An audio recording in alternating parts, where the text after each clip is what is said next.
नमस्कार दोस्तों, आइए मेरे प्यारे दोस्तों शुरू करते हैं आज की एक नई कहानी। कहानी का नाम है विश्वास की परीक्षा। जी हाँ, आपने बिल्कुल सही सुना, कहानी का नाम है विश्वास की परीक्षा। जरा इस तस्वीर को देखिए, पता है वे दोनों कौन है? जिस आदमी के हाथ में चाकू है वह इब्राहिम है और लकड़ियों के ऊपर लेटा लड़का उसका अपना बेटा है। पर इब्राहिम कर क्या रहा है? ऐसा लगता है कि वह अपने बेटे को मारने जा रहा है, मगर क्यों? यह जानने से पहले आइए देखें कि इब्राहिम और सारा को यह बेटा कैसे हुआ। परमेश्वर ने इब्राहिम और सारा से वादा किया था कि उनका एक बेटा होगा, पर ऐसा होना मुश्किल लग रहा था क्योंकि इब्राहिम और सारा बहुत बूढ़े हो चुके थे। फिर भी इब्राहिम को यकीन था कि परमेश्वर के लिए कोई काम मुश्किल नहीं।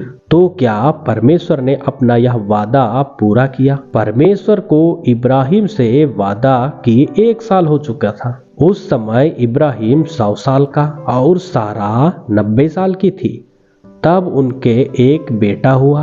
उन्होंने उसका नाम इसहाक रखा। देखा यहोवा कैसे अपने वादों का पक्का है। जब इसहाक बड़ा हुआ तब परमेश्वर ने इब्राहिम की परीक्षा ली। परमेश्वर ने इब्राहिम को पुकारा और इब्राहिम ने जवाब दिया, बोलिए प्रभु क्या आज्ञा है?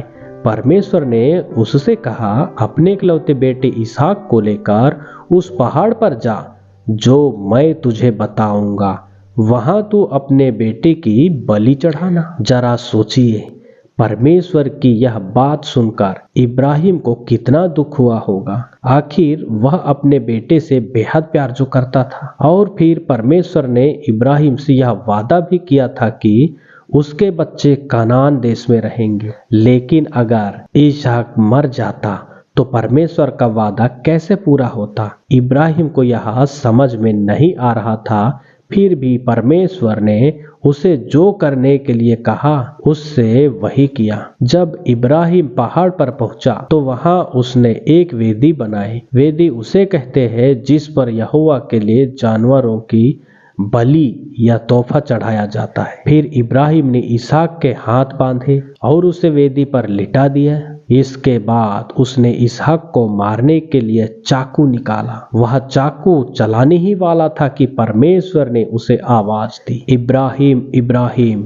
इब्राहिम ने जवाब दिया, बोलिए प्रभु क्या आज्ञा है? परमेश्वर ने उससे कहा, अपने बेटे को मत मारो। अब मैं जान गया हूँ कि तुझे मुझ पर विश्वास है, क्योंकि तू अपने इकलौते बेटे को मेरे लिए बलि करने से पीछे नहीं हटा। सचमुच इब्राहिम को परमेश्वर पर पूरा विश्वास था।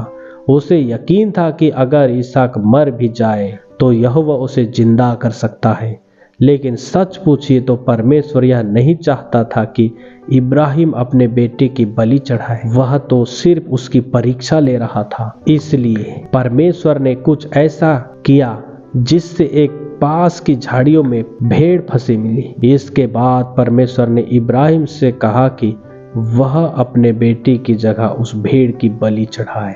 दोस्तों, ये तो थी कहानी विश्वास की परीक्षा। फिर मिलते हैं किसी और कहानी के साथ। तब तक के लिए नमस्कार।